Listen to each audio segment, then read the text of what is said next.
Hello and welcome back to my channel. Today I'm going to be sharing a vaguely Valentine's themed layout with you.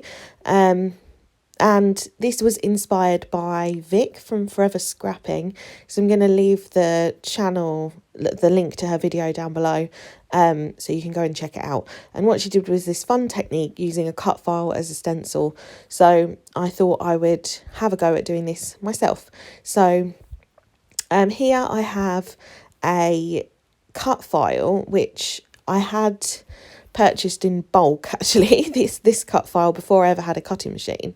I don't know whether Amazon sent me like way too many of them, but they're by American Crafts and there were so many in the pack that I just haven't used them all. So I thought I would use this rather than bother to get my cutting machine going. So here I am applying some distress inks, and I can't remember all the colours that I use actually. This one I think is, no, I can't remember. What does it say on there? It's like, it looks grey, but it actually comes out quite blue. I went down a blue and green theme. This one's paper something.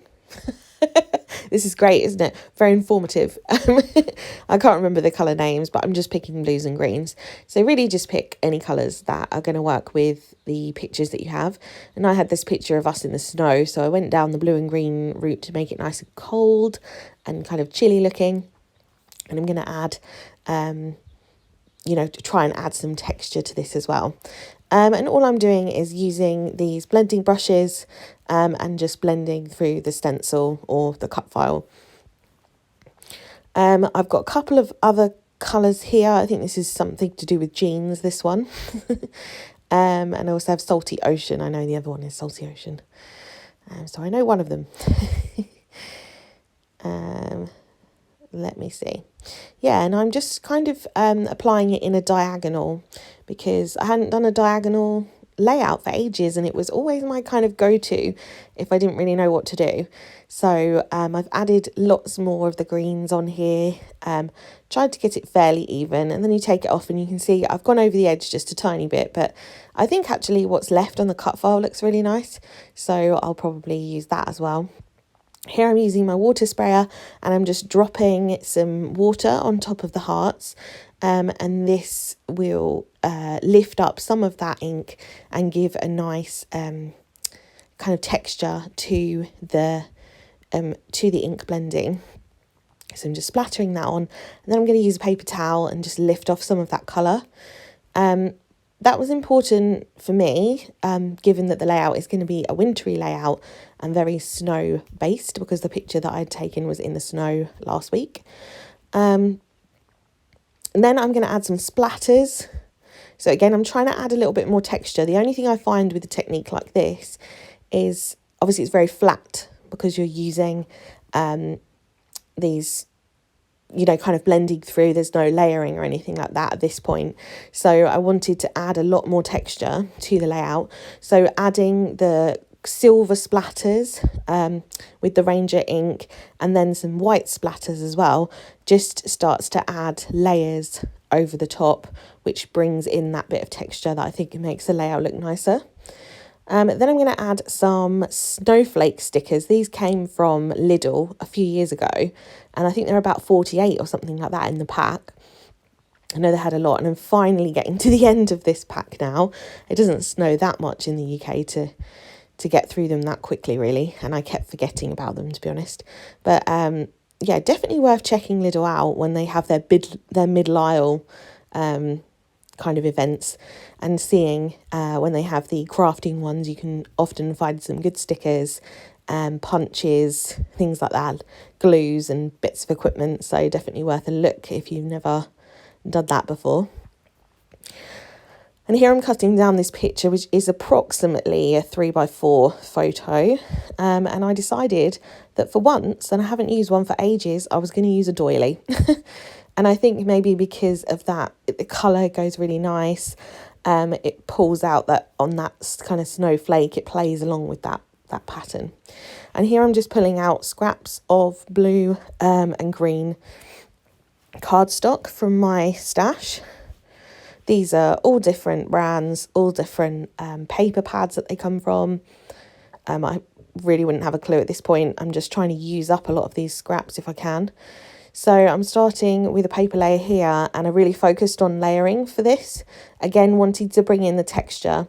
I don't add lots of foam tape, so it is relatively flat. And I did add one layer of foam, but I think you could probably even get away without adding that, and it would have sufficient texture without it. So I'm kind of ruffling the edges of the paper and bringing in a few different edge finishes on these papers as well. Does kind of give it that texture and interest that I'm certainly looking for anyway.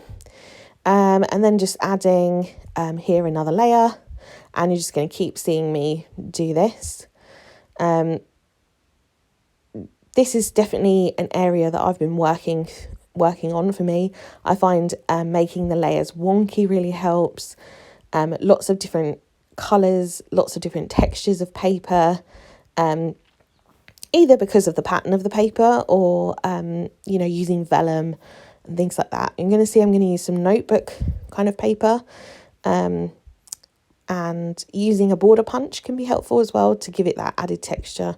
But I'll show you the paper that I use has a kind of notebook edge to it, so I didn't need to use a punch or anything. Adding just that little bit of darker green, and I think that's really helped actually to frame the picture nicely. And then here I'm going to take out this note paper. This is from a Mambi kind of like add-on type. If you do the planning, which I have done in the past, but don't have one this year, so I have these to-do lists kind of sitting around in my stash. So I decided to just ruffle up the edges of those and add that layer. I'm going to add another piece of that down the bottom, and then I think that's going to pretty much complete my layering. And you can see I've just ruffled up some of those dark green edges. Here I'm using some little Paige Evans, I'm pretty sure these are Paige Evans, tiny letter stickers. If they're not, they might be Amy Tangerine, I can't remember. And I'm just putting my title, which is going to be Before Two Become Three, because this is, I'm trying to think how many days before my baby is like going to have to come out. About 8 or 9 days before. So now we're at the point of 5 days. It's showing no signs. I think it's going to get formally evicted. So here I'm just adding this lovely little leaf detail here, which came from the Amy Tangerine foam sticker set from Picnic in the Park, which I just really love the texture and the interest that's added. And also I put this foam sticker that says "Remember This" onto the photo, and I'm adding a layer of foam tape behind the photo. But again, I'm not convinced that it really needed that, and I could have kept the layout a little bit flatter by not putting that in. So I think there's enough texture added without that, really. But it is nice to get that shadow behind things that are layered on foam tape, but it just makes those albums so chunky, doesn't it?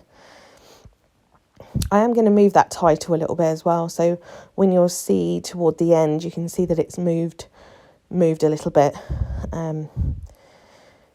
So I think I'm just going to straighten that photo up a little bit, because it was a bit wonkier than I had originally intended.